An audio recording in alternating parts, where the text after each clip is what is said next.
ओम श्री गणेशाय नमः। अथ श्री महादेवाष्टकम्। शिवं शान्तं शुद्धं प्रकटमकलङ्कं श्रुतिनुतं महेशानं शम्भुं सकलसुरसंसेव्यचरणं गिरीशं गौरीशं भवभयहरं निष्कलमजं महादेवं वन्दे प्रणतजनतापोपशमनं सदा सेव्यं भक्तैर्हृदि वसन्तं गिरिशयं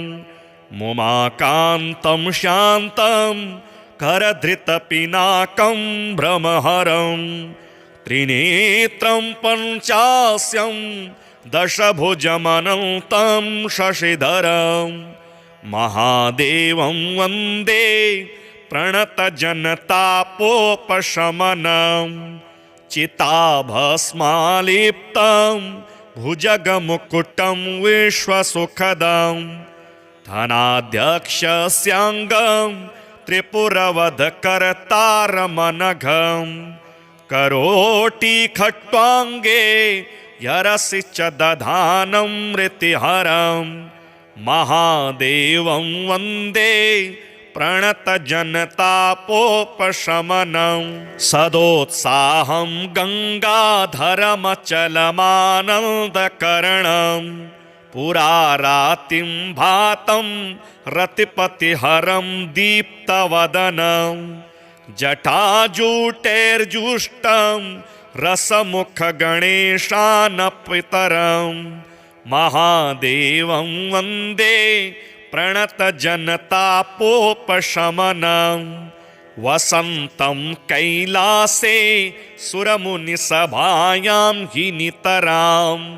ब्रुवाणं सधर्मं निखिलमनुजानन्दजनकं महेशानि साक्षात् सनकमुनिदेवर्षि सहितां महादेवं वन्दे प्रणतजनतापोपशमनं शिवां स्वेवामाङ्गे गुहगणपतिं दक्षिणभुजे गले कालं व्यालं जलधिगरलं कण्ठविवरे ललाटे श्वेतेन्दुं जगदपि दधानं च जठरे महादेवं वन्दे प्रणतजनतापोपशमनं सुराणां दैत्यानां बहुलमनुजानां बहुविधं तपः कुर्वाणानां झटिति फलदातारमखिलं सुरेशं विद्येशं जलनिधिसुताकान्तहृदयं महादेवं वन्दे प्रणतजनतापोपशमनं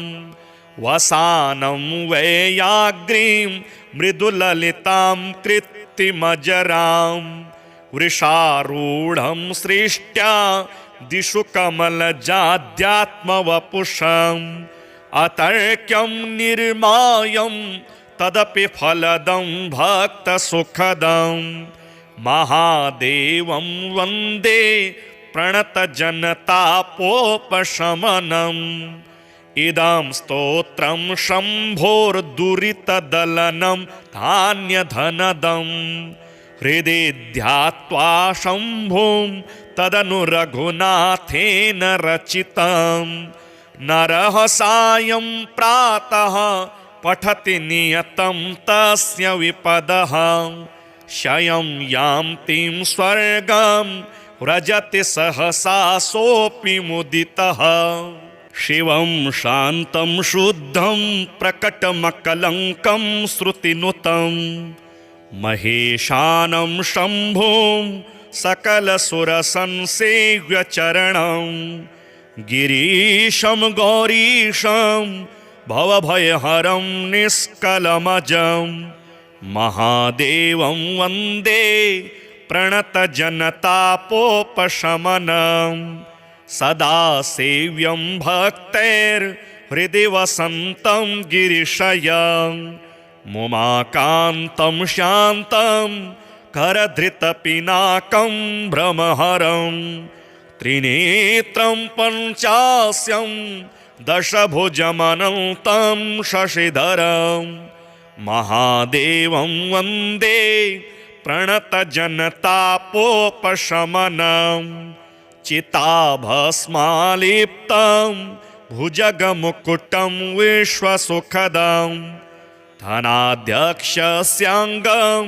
त्रिपुरवधकर्तारमनघं करोटिखट्वाङ्गे यरसि च दधानं मृतिहरं महादेवं वन्दे प्रणतजनतापोपशमनं सदोत्साहं गङ्गाधरमचलमानन्दकरणं पुरारातिं भातं रतिपतिहरं दीप्तवदनं जटाजूटेर्जुष्टं रसमुखगणेशानपितरं महादेवं वन्दे प्रणतजनतापोपशमनं वसन्तं कैलासे सुरमुनिसभायां हि नितरां ब्रुवाणं सधर्मं निखिलमनुजानन्दजनकं महेशानि साक्षात् सनकमुनिदेवर्षि सहितां महादेवं वन्दे प्रणतजनतापोपशमनं शिवां स्वेवामाङ्गे गुहगणपतिं दक्षिणभुजे गले कालं व्यालं जलधिगरलं कण्ठविवरे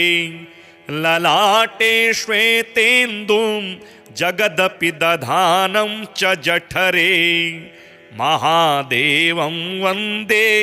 प्रणतजनतापोपशमनं सुराणां दैत्यानां बहुलमनुजानां बहुविधं तपः कुर्वाणानां झटिति फलदातारमखिलं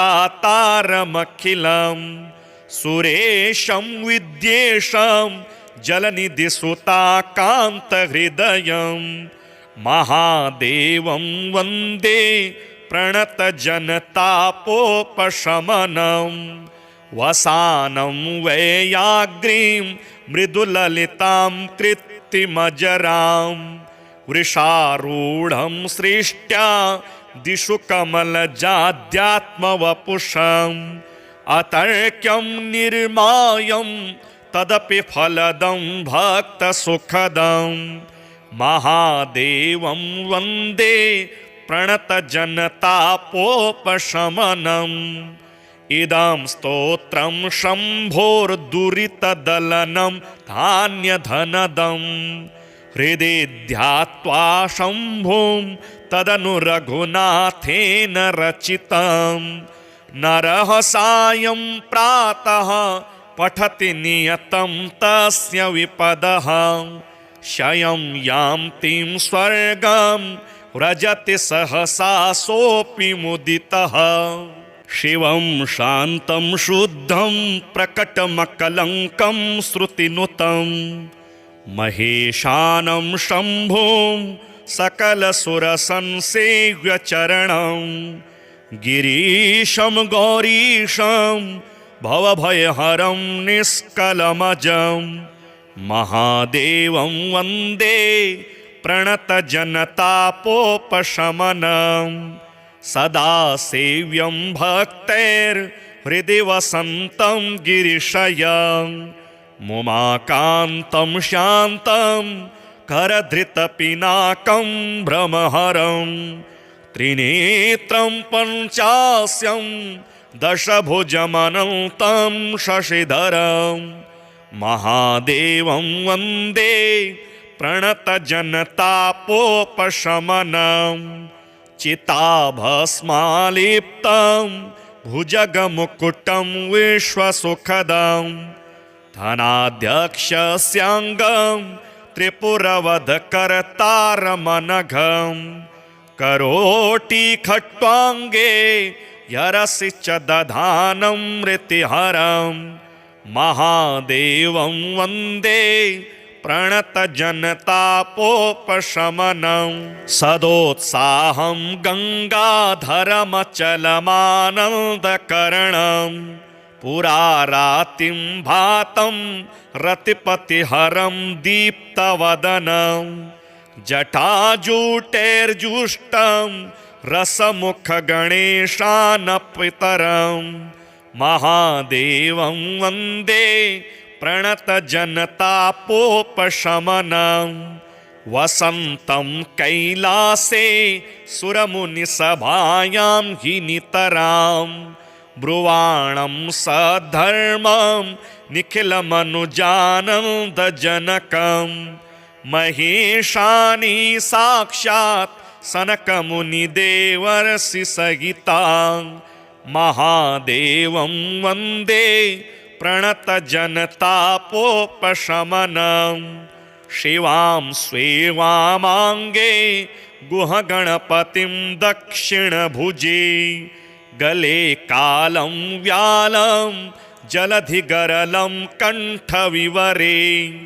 ललाटे श्वेतेन्दुं जगदपि दधानं च जठरे महादेवं वन्दे प्रणतजनतापोपशमनं सुराणां दैत्यानां बहुलमनुजानां बहुविधं तपः कुर्वाणानां झटिति फलदातारमखिलं सुरेशं विद्येशं जलनिधिसुताकान्तहृदयं महादेवं वन्दे प्रणतजनतापोपशमनं वसानं वैयाग्रीं मृदुललितां कृत्तिमजरां वृषारूढं सृष्ट्या दिशु कमलजाद्यात्मवपुषम् अतर्क्यं निर्मायं तदपि फलदं भक्तसुखदं महादेवं वन्दे प्रणतजनतापोपशमनम् इदं स्तोत्रं शम्भोर्दुरितदलनं धान्यधनदं हृदि ध्यात्वा शम्भुं तदनु रघुनाथेन रचितं नरः सायं प्रातः पठति नियतं तस्य विपदः शयं यान्तिं स्वर्गं व्रजति सहसा सोऽपि मुदितः शिवं शान्तं शुद्धं प्रकटमकलङ्कं श्रुतिनुतं महेशानं शम्भुं सकलसुरसंसेव्यचरणं गिरीशं गौरीशं भवभयहरं निष्कलमजं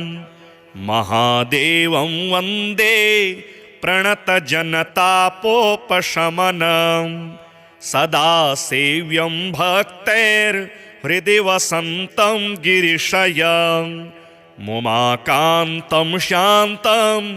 करधृतपिनाकं भ्रमहरं त्रिनेत्रं पञ्चास्यं दशभुजमनन्तं शशिधरं महादेवं वन्दे प्रणतजनतापोपशमनं चिताभस्मालिप्तं भुजगमुकुटं विश्वसुखदं धनाध्यक्षस्याङ्गं त्रिपुरवधकर्तारमनघं करोटिखट्वाङ्गे यरसि च दधानं मृतिहरं महादेवं वन्दे प्रणतजनतापोपशमनं सदोत्साहं गङ्गाधरमचलमानन्दकरणं पुरारातिं भातं रतिपतिहरं दीप्तवदनं जटाजूटेर्जुष्टं रसमुखगणेशानपितरं महादेवं वन्दे प्रणतजनतापोपशमनं वसन्तं कैलासे सुरमुनिसभायां हि नितरां ब्रुवाणं सधर्मं निखिलमनुजानन्दजनकं महेशानि साक्षात् सनकमुनिदेवर्षि सहितां महादेवं वन्दे प्रणतजनतापोपशमनं शिवां स्वेवामाङ्गे गुहगणपतिं दक्षिणभुजे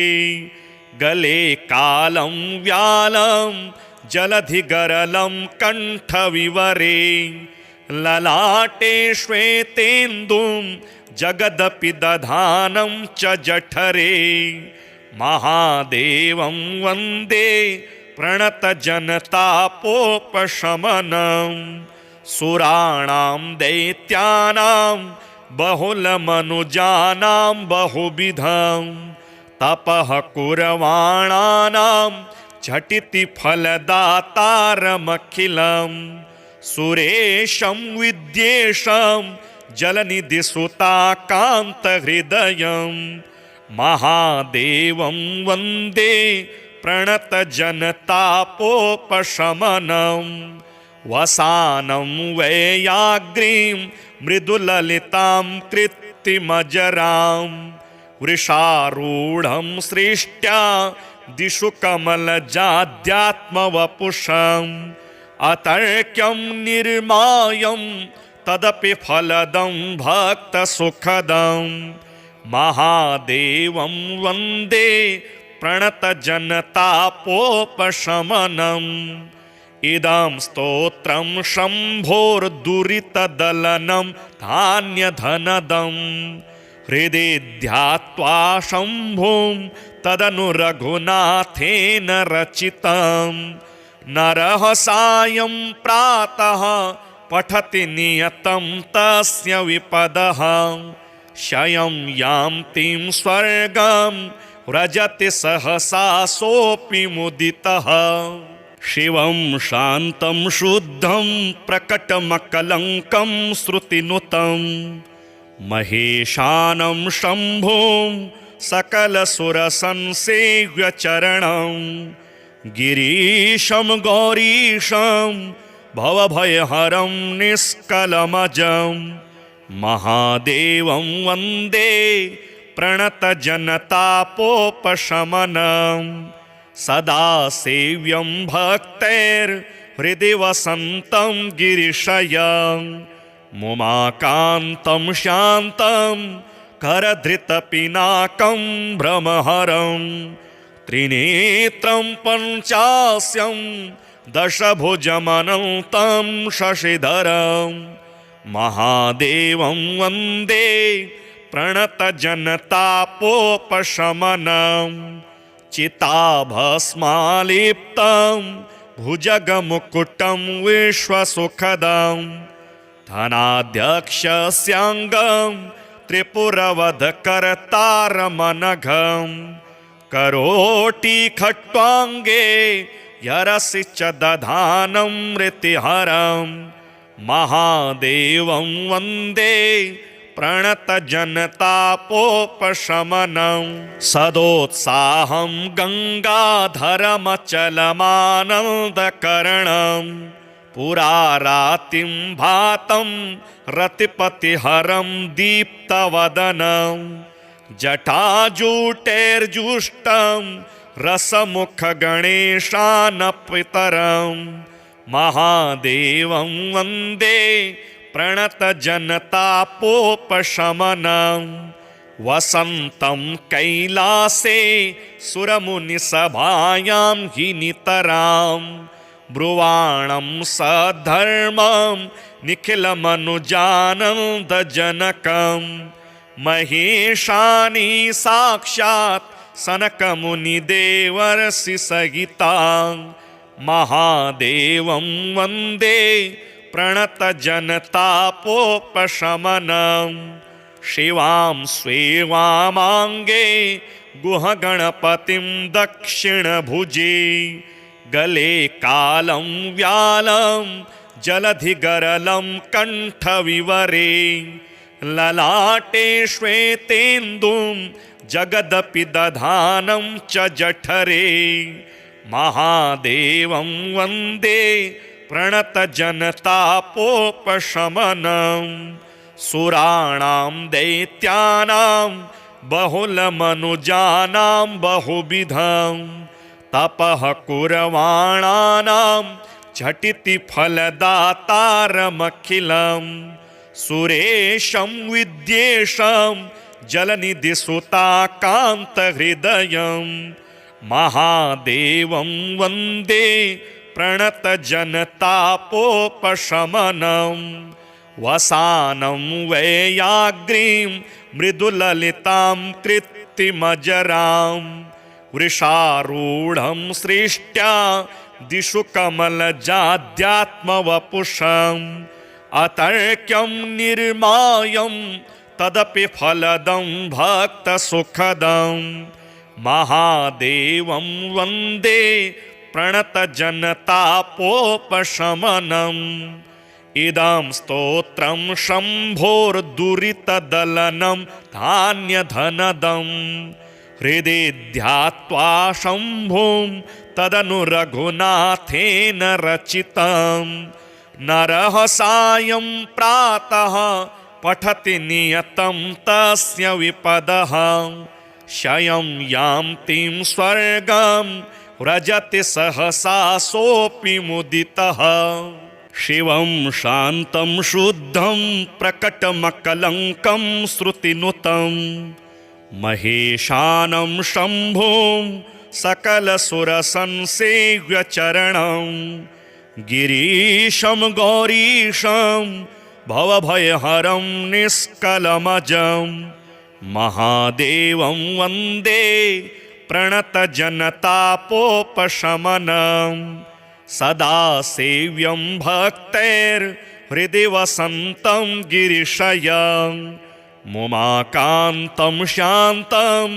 करधृतपिनाकं भ्रमहरं त्रिनेत्रं पञ्चास्यं दशभुजमनन्तं शशिधरं महादेवं वन्दे प्रणतजनतापोपशमनं चिताभस्मालिप्तं भुजगमुकुटं विश्वसुखदं धनाध्यक्षस्याङ्गं त्रिपुरवधकर्तारमनघं करोटिखट्वाङ्गे यरसि च दधानं मृतिहरं महादेवं वन्दे प्रणतजनतापोपशमनं सदोत्साहं गङ्गाधरमचलमानन्दकरणं पुरारातिं भातं रतिपतिहरं दीप्तवदनं जटाजूटेर्जुष्टं रसमुखगणेशानपितरं महादेवं वन्दे प्रणतजनतापोपशमनं वसन्तं कैलासे सुरमुनिसभायां हि नितरां ब्रुवाणं सधर्मं निखिलमनुजानन्दजनकं महेशानि साक्षात् सनकमुनिदेवर्षि सहितां महादेवं वन्दे प्रणतजनतापोपशमनं शिवां स्वेवामाङ्गे गुहगणपतिं दक्षिणभुजे गले कालं व्यालं जलधिगरलं कण्ठविवरे ललाटे श्वेतेन्दुं जगदपि दधानं च जठरे महादेवं वन्दे प्रणतजनतापोपशमनं सुराणां दैत्यानां बहुलमनुजानां बहुविधं तपः कुर्वाणानां झटिति फलदातारमखिलं सुरेशं विद्येशं जलनिधिसुताकान्तहृदयं महादेवं वन्दे प्रणतजनतापोपशमनं वसानं वैयाग्रीं मृदुललितां कृत्तिमजरां वृषारूढं सृष्ट्या दिशु कमलजाद्यात्मवपुषम् अतर्क्यं निर्मायं तदपि फलदं भक्तसुखदं महादेवं वन्दे प्रणतजनतापोपशमनम्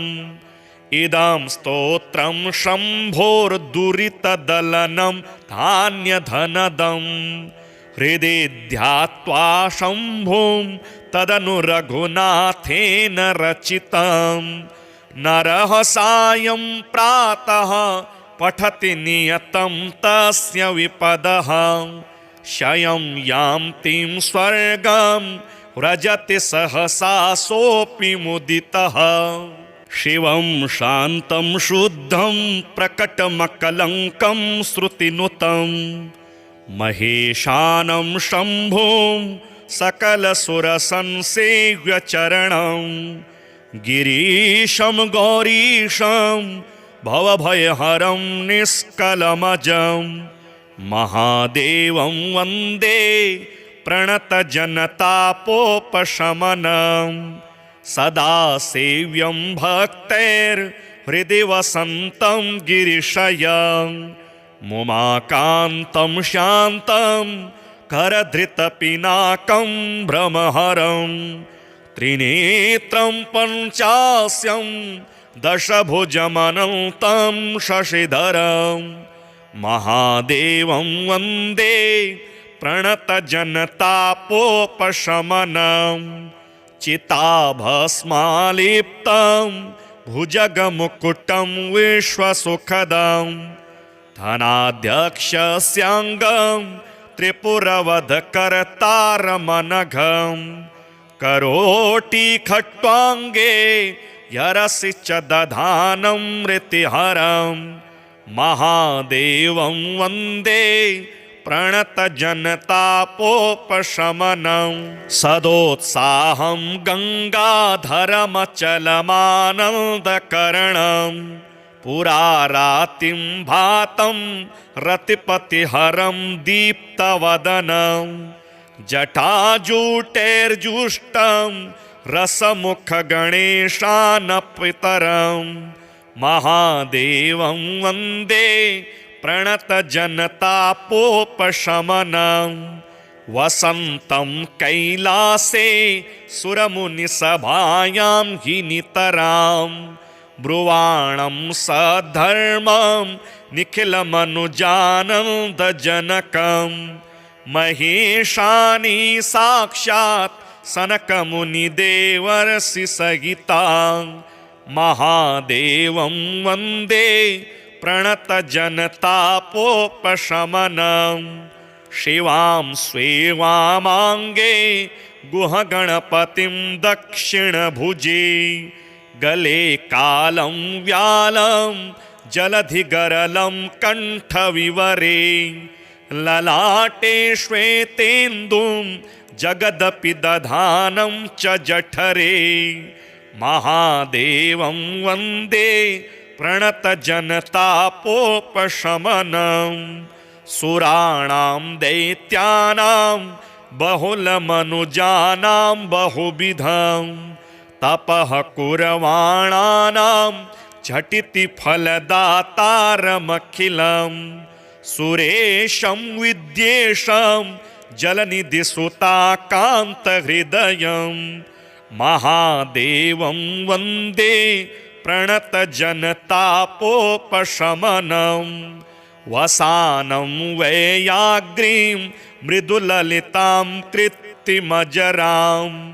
वृषारूढं सृष्ट्या दिशु कमलजाद्यात्मवपुषम् अतर्क्यं निर्मायं तदपि फलदं भक्तसुखदं महादेवं वन्दे प्रणतजनतापोपशमनम् इदं स्तोत्रं शम्भोर्दुरितदलनं धान्यधनदं हृदि ध्यात्वा शम्भुं तदनु रघुनाथेन रचितं नरः सायं प्रातः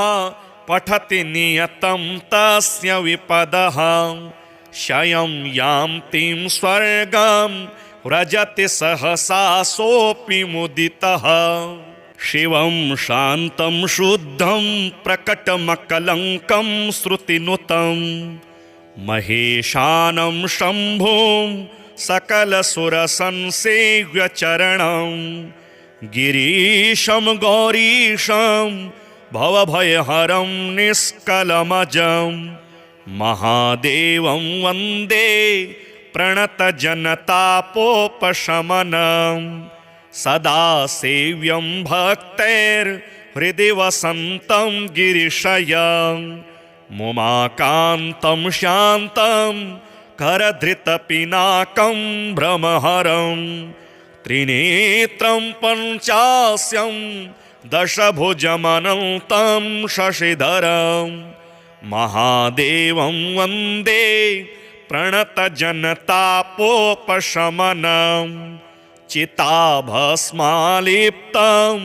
भुजगमुकुटं विश्वसुखदं धनाध्यक्षस्याङ्गं त्रिपुरवधकर्तारमनघं करोटिखट्वाङ्गे यरसि च दधानं मृतिहरं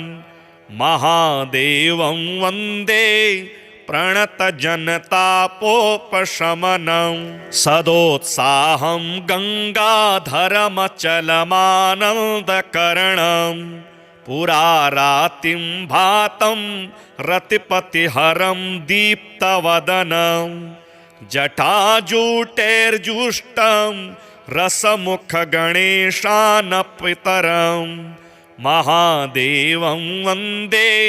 प्रणतजनतापोपशमनं वसन्तं कैलासे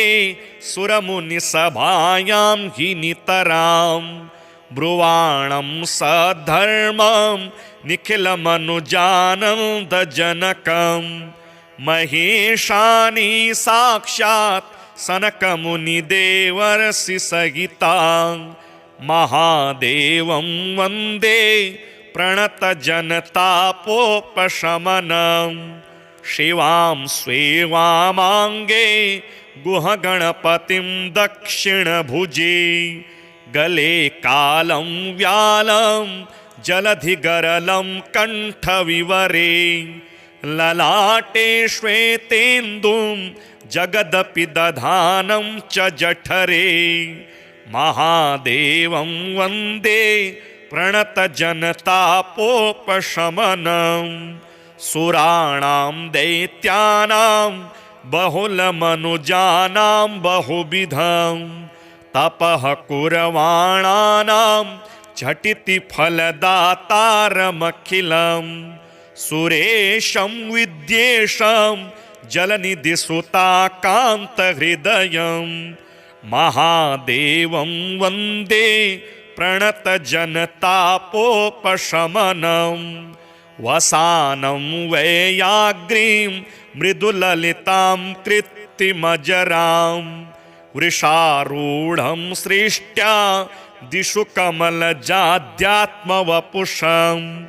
अतर्क्यं निर्मायं तदपि फलदं भक्तसुखदं महादेवं वन्दे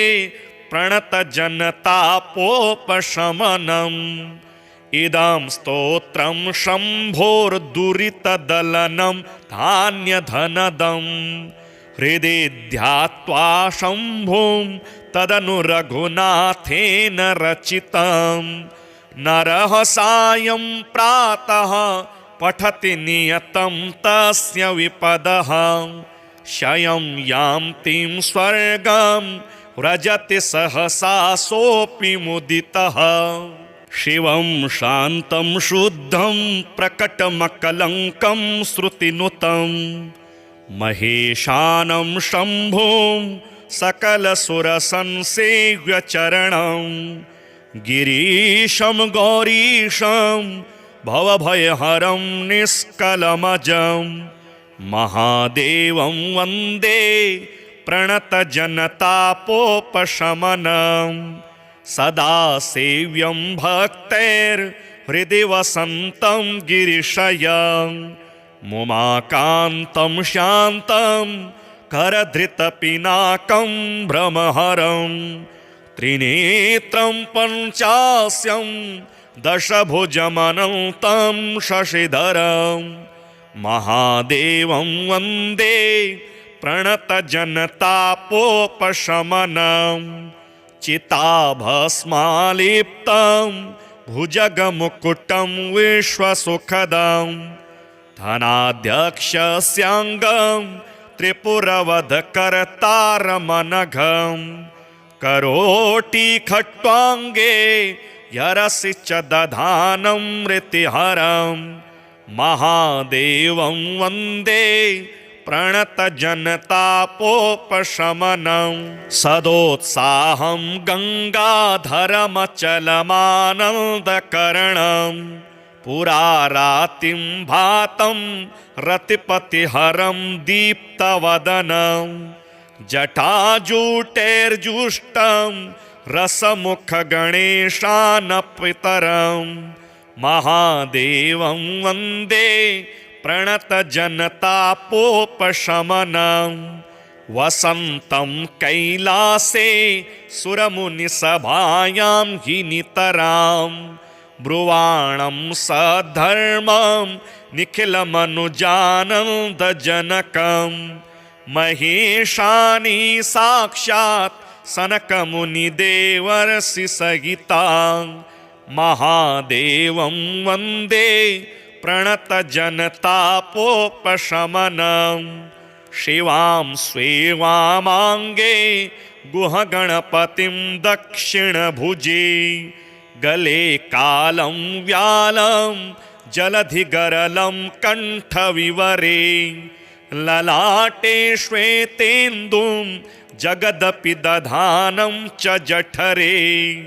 महादेवं वन्दे प्रणतजनतापोपशमनं सुराणां दैत्यानां बहुलमनुजानां बहुविधं तपः कुर्वाणानां झटिति फलदातारमखिलं सुरेशं विद्येशं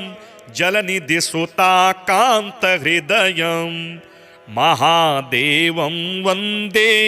प्रणतजनतापोपशमनं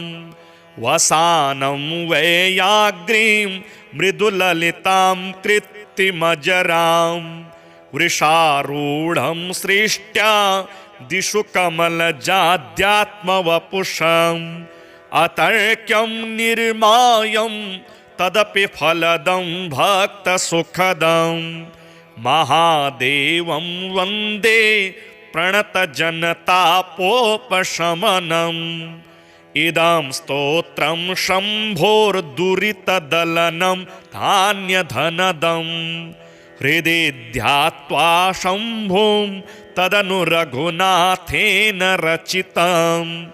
नरः सायं प्रातः पठति नियतं तस्य विपदः शयं यान्तिं स्वर्गं व्रजति सहसा सोऽपि मुदितः शिवं शान्तं शुद्धं प्रकटमकलङ्कं श्रुतिनुतं महेशानं शम्भुं सकलसुरसंसेव्यचरणं गिरीशं गौरीशं भवभयहरं निष्कलमजं महादेवं वन्दे प्रणतजनतापोपशमनं सदा सेव्यं भक्तैर्हृदि वसन्तं गिरिशयं मुमाकान्तं शान्तं करधृतपिनाकं भ्रमहरं त्रिनेत्रं पञ्चास्यं दशभुजमनन्तं शशिधरं महादेवं वन्दे प्रणतजनतापोपशमनं चिताभस्मालिप्तं भुजगमुकुटं विश्वसुखदं धनाध्यक्षस्याङ्गं त्रिपुरवधकर्तारमनघं करोटी खट्वाङ्गे यरसि च दधानं मृतिहरं महादेवं वन्दे प्रणतजनतापोपशमनं सदोत्साहं गङ्गाधरमचलमानन्दकरणं पुरारातिं भातं रतिपतिहरं दीप्तवदनं जटाजूटेर्जुष्टं रसमुखगणेशानपितरं महादेवं वन्दे प्रणतजनतापोपशमनं वसन्तं कैलासे सुरमुनिसभायां हि नितरां ब्रुवाणं सधर्मं निखिलमनुजानन्दजनकं महेशानि साक्षात् सनकमुनिदेवर्षि सहितां महादेवं वन्दे प्रणतजनतापोपशमनं शिवां स्वेवामाङ्गे गुहगणपतिं दक्षिणभुजे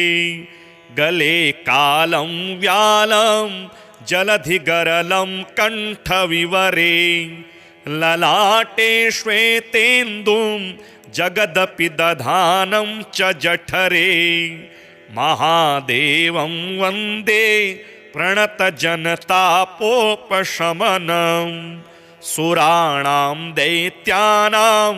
बहुलमनुजानां बहुविधं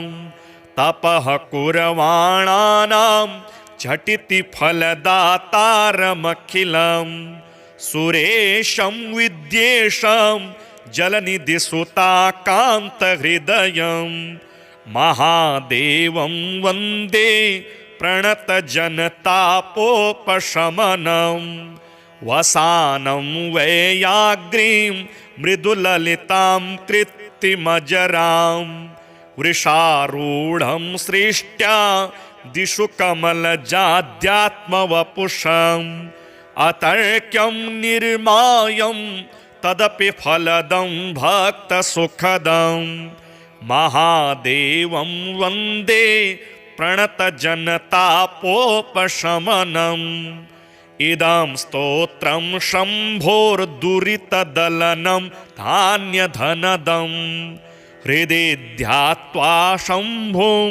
तदनु रघुनाथेन रचितं नरः सायं प्रातः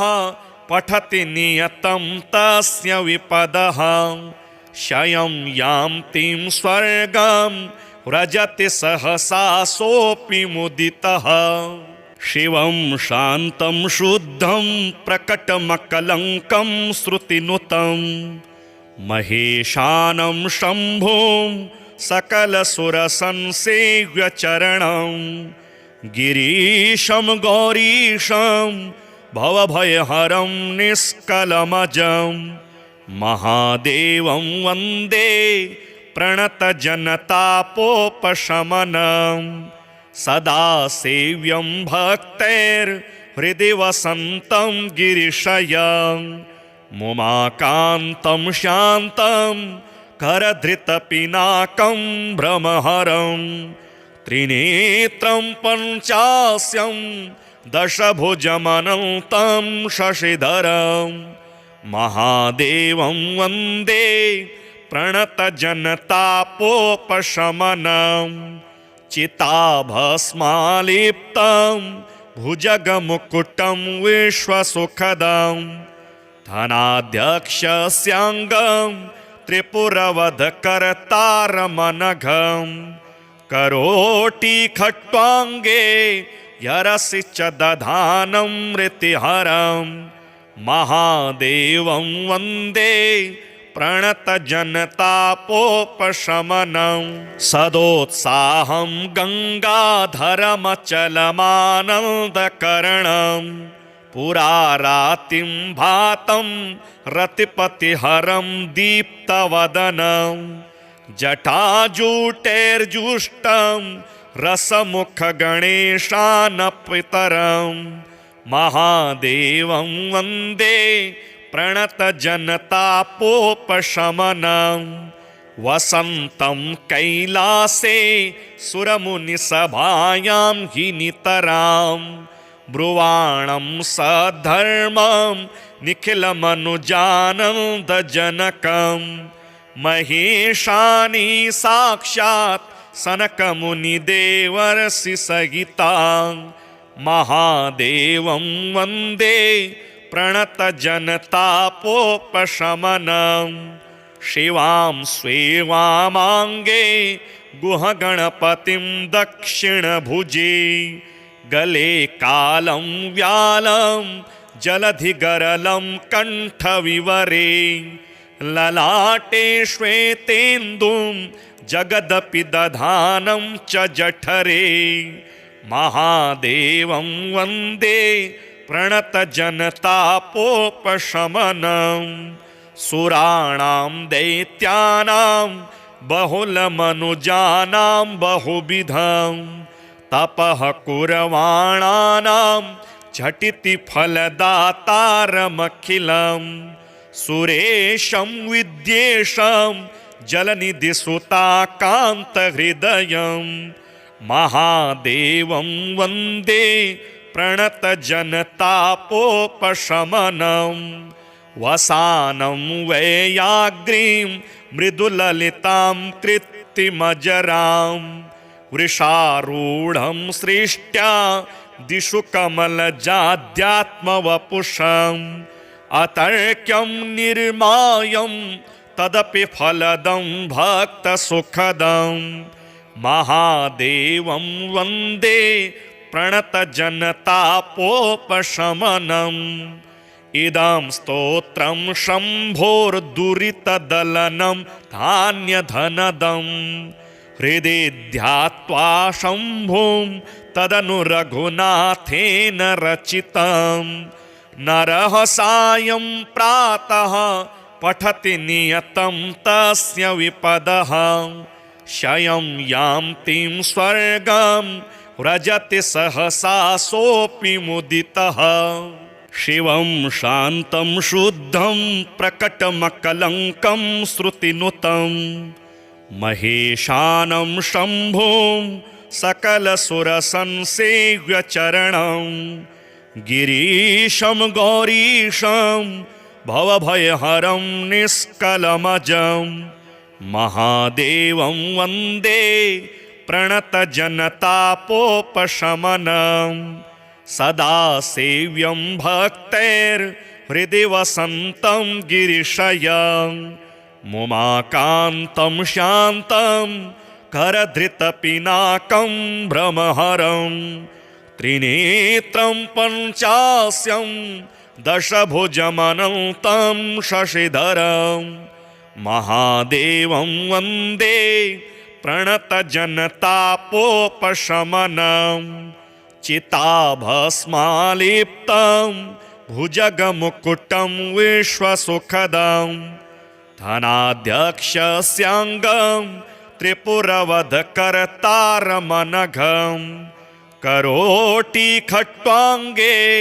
यरसि च दधानं मृतिहरं महादेवं वन्दे प्रणतजनतापोपशमनं सदोत्साहं गङ्गाधरमचलमानन्दकरणं पुरारातिं भातं रतिपतिहरं दीप्तवदनं जटाजूटैर्जुष्टं रसमुखगणेशानपितरं महादेवं वन्दे प्रणतजनतापोपशमनम् वसन्तं कैलासे सुरमुनिसभायां हि नितरां ब्रुवाणं सधर्मं निखिलमनुजानन्दजनकं महेशानि साक्षात् सनकमुनिदेवर्षि सहितां महादेवं वन्दे प्रणतजनतापोपशमनम् शिवां स्वेवामाङ्गे गुहगणपतिं दक्षिणभुजे गले कालं व्यालं जलधिगरलं कण्ठविवरे ललाटे श्वेतेन्दुं जगदपि दधानं च जठरे महादेवं वन्दे प्रणतजनतापोपशमनं सुराणां दैत्यानां बहुलमनुजानां बहुविधं तपः कुर्वाणानां झटिति फलदातारमखिलं सुरेशं विद्येशं जलनिधिसुताकान्तहृदयं महादेवं वन्दे प्रणतजनतापोपशमनं वसानं वैयाग्रीं मृदुललितां कृत्तिमजरां वृषारूढं सृष्ट्या दिशु कमलजाद्यात्मवपुषम् अतर्क्यं निर्मायं तदपि फलदं भक्तसुखदं महादेवं वन्दे प्रणतजनतापोपशमनम् इदं स्तोत्रं शम्भोर्दुरितदलनं धान्यधनदं हृदि ध्यात्वा शम्भुं तदनु रघुनाथेन रचितं नरः सायं प्रातः पठति नियतं तस्य विपदः क्षयं यान्तिं स्वर्गं व्रजति सहसा सोऽपि मुदितः शिवं शान्तं शुद्धं प्रकटमकलङ्कं श्रुतिनुतं महेशानं शम्भुं सकलसुरसंसेव्यचरणं गिरीशं गौरीशं भवभयहरं निष्कलमजं महादेवं वन्दे प्रणतजनतापोपशमनं सदा सेव्यं भक्तैर्हृदि वसन्तं गिरिशयं मुमाकान्तं शान्तं करधृतपिनाकं भ्रमहरं त्रिनेत्रं पञ्चास्यं दशभुजमनन्तं शशिधरं महादेवं वन्दे प्रणतजनतापोपशमनं चिताभस्मालिप्तं भुजगमुकुटं विश्वसुखदं धनाध्यक्षस्याङ्गं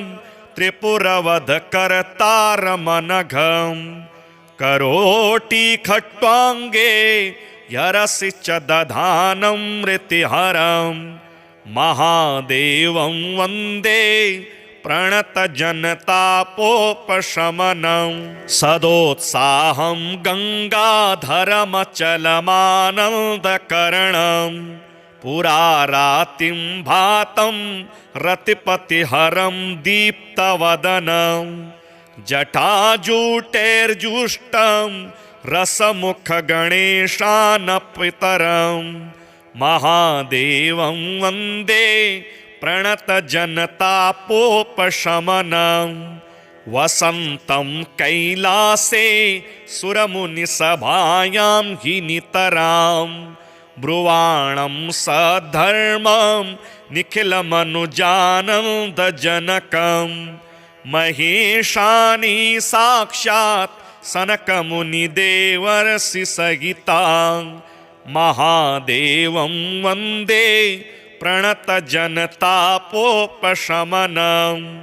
शिवां स्वेवामाङ्गे गुहगणपतिं दक्षिणभुजे गले कालं व्यालं जलधिगरलं कण्ठविवरे ललाटे श्वेतेन्दुं जगदपि दधानं च जठरे महादेवं वन्दे प्रणतजनतापोपशमनं सुराणां दैत्यानां बहुलमनुजानां बहुविधं तपः कुर्वाणानां झटिति फलदातारमखिलं सुरेशं विद्येशं जलनिधिसुताकान्तहृदयं महादेवं वन्दे प्रणतजनतापोपशमनं